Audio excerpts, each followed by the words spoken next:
चंपा के पौधे की डालियां अब पहले की तरह वापस अपनी सामान्य ऊंचाई पर आ गई। अब की बार राजा जयसिंह खुद उठे और फूल तोड़ने के लिए पौधे के पास गए। जब राजा ने फूल तोड़ने के लिए अपने हाथ आगे बढ़ाए, तभी चंपा के पौधे से आवाज आई, ना महाराज, आप यह भूल कभी मत कीजिएगा। आपको फूल तोड़ने से रोकने के लिए मैं अपने भैया से भी अनुमति नहीं लूंगी, और यदि भैया अनुमति दे भी देंगे तो भी मैं आपके हाथों में नहीं आऊंगी। इसलिए आप अपने हाथ पीछे ही रखिए और फूल तोड़ने का विचार त्याग दीजिए। चंपा के पौधे की बात सुन राजा जयसिंह हैरान रह गया। सोचा आखिर ऐसा क्या हुआ कि उनको रोकने के लिए चंपा अपने भाइयों से भी अनुमति नहीं ले रही। राजा बोला, हे चंपा के पौधे, मैं इस देश का राजा हूँ। मैंने कभी भी किसी के साथ अन्याय नहीं किया। मैं अपनी प्रजा को अपनी संतान की तरह मानता हूँ। मेरे राज्य में मनुष्य ही नहीं, पशु पक्षी भी खुश और स्वतंत्र है। मैंने आज तक किसी को जरा सी भी तकलीफ नहीं दी। फिर मुझसे ऐसी क्या भूल हो गई कि मुझे अपने फूल लेने से रोकने के लिए आपको अपने भाइयों से भी पूछने की जरूरत नहीं पड़ी। तब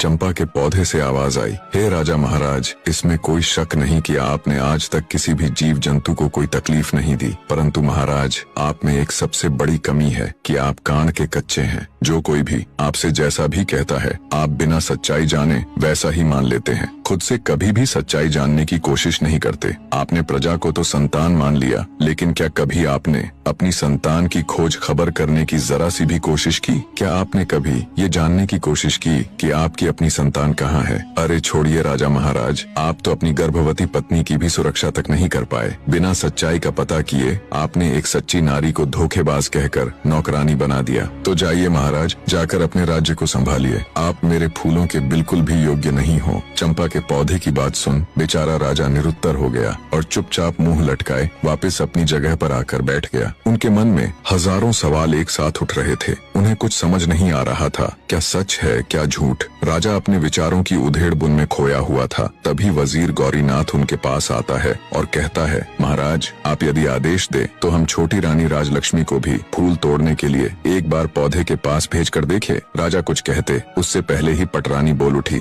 मंत्री जी, जो फूल महाराज के हाथों भी नहीं टूटे, वह इस धोखेबाज के हाथों कैसे टूटेंगे? मंत्री जी ने प्रश्नवाचक दृष्टि से राजा की ओर देखा। चंपा के पौधे से अब तक की हुई इतनी बातों से राजा के मन में भी शंका पैदा होने लगी थी। उन्होंने अपनी शंका दूर करने का निर्णय लेते हुए मंत्री जी को अनुमति दे दी। मंत्री रानी राजलक्ष्मी के पास जा उन्हें फूल तोड़ने के लिए कहते हैं। मंत्री की बात सुन रानी राजलक्ष्मी अनमने मन से उठी और चंपा के पौधे की तरफ देखती हुई बोली, मंत्री जी, पौधे की डालियां काफी ऊंचाई पर हैं, मेरे हाथ वहां नहीं पहुंचेंगे। मंत्री बोला, रानी जी, आप एक बार वहां पर जाकर कोशिश करके देखिए तो सही। मंत्री जी के समझाने पर रानी राजलक्ष्मी हिम्मत करके चंपा के पौधे के पास